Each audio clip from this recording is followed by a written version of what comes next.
नगर जिल्हा एकेकाळी काँग्रेस राष्ट्रवादीचा बालेकिल्ला होता, पण नुकत्याच झालेल्या निवडणुकीत महायुतीने नगर काबीज केलंय. नगरमधील नेवासा विधानसभा मतदारसंघात 2024च्या विधानसभा निवडणुकीत पहिल्यांदाच शिवसेनेच्या धनुष्यबाण चिन्हावर आमदार निवडून आला.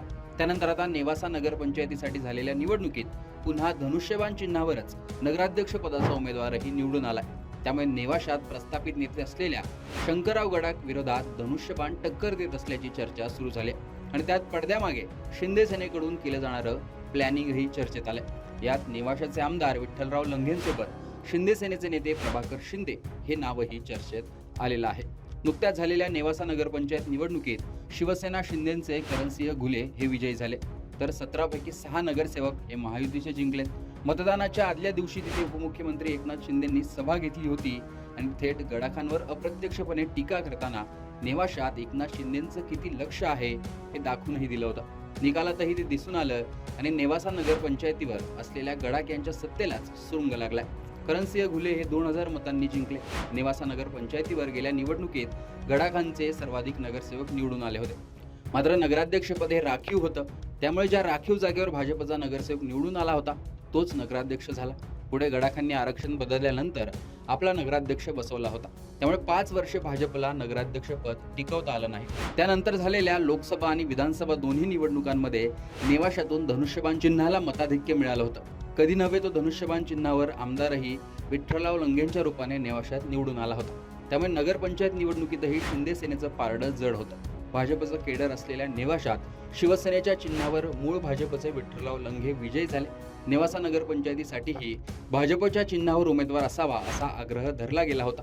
मात्र धनुष्यबाणाला मिळणारा प्रतिसाद पाहता शिवसेनेचा उमेदवार अखेर तिथे नगराध्यक्ष पदासाठी उभा करण्यात आला आणि तो उमेदवार जिंकल्याने तो निर्णय कसा योग्य होता हेच महायुतीतील नेत्यांनीही आता सिद्ध करून दाखवलंय आणि सलग दुसऱ्या निवडणुकीत गडाखांना धक्का दिलाय. निवडणुकीच्या निकालानंतर एक मोठा ट्विस्ट मात्र नेवाशात पाहायला मिळाला.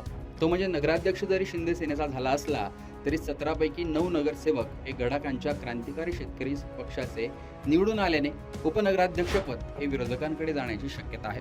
त्यात आता मोठा ट्विस्ट आला आणि फोडाफोडी झाली किंवा अधिक संघर्ष नेवाशात पाहायला मिळाला तर नवल वाटू नये. त्यामुळे तिथे अपक्ष आणि एक आपच्या नगरसेवकाला आपल्याकडे खेचण्यासाठी संघर्ष होऊ शकतो. नेवासा नगरपंचायतीची निवडणूक वेळेत झाली असती तर अधिक यश महायुतीला मिळालं असतं असं देखील बोलून दाखवलं जात आहे. निवडणूक लांबल्याने काही समीकरणं नव्याने जुळली गेली आणि त्यात महायुतीच्या जागांना फटका बसला असंच महायुतीचे नेते सांगतात.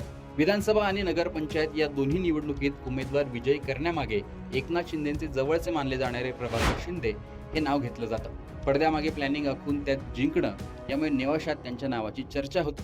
तेच नाव पुन्हा या निवडणुकीत चर्चेत आलंय. सोबत आमदार विठ्ठलराव लंघे यांची देखील साथ मिळाली आणि एकनाथ शिंदेंच्या जवळचे म्हणून प्रभाकर शिंदे हे पुढे आले. त्यामुळे यापुढे जिल्हा परिषद आणि पंचायत समिती निवडणुकांमध्ये आमदार लंघेंसोबतच प्रभाकर शिंदेंची ही भूमिका महत्त्वाची असणार आहे.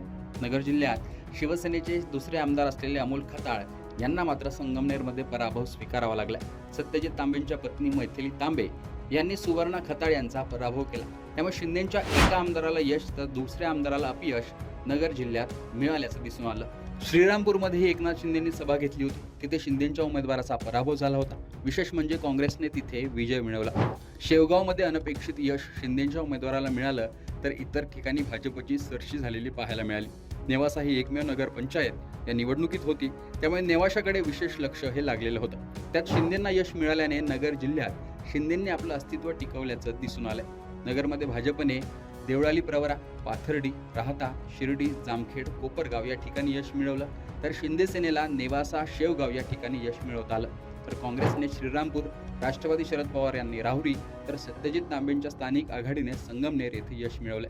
अजित पवारांच्या राष्ट्रवादीचे 4 आमदार नगरमध्ये असतानाही एकाही ठिकाणी यश मिळवता आलं नाही. ही गोष्ट मात्र विशेष मानली जाते. एकूणच नगरचं हे राजकारण, हे यश याविषयी तुमचं मत कमेंट बॉक्समध्ये सांगा. लोकमतचं YouTube चॅनल सबस्क्राईब करा.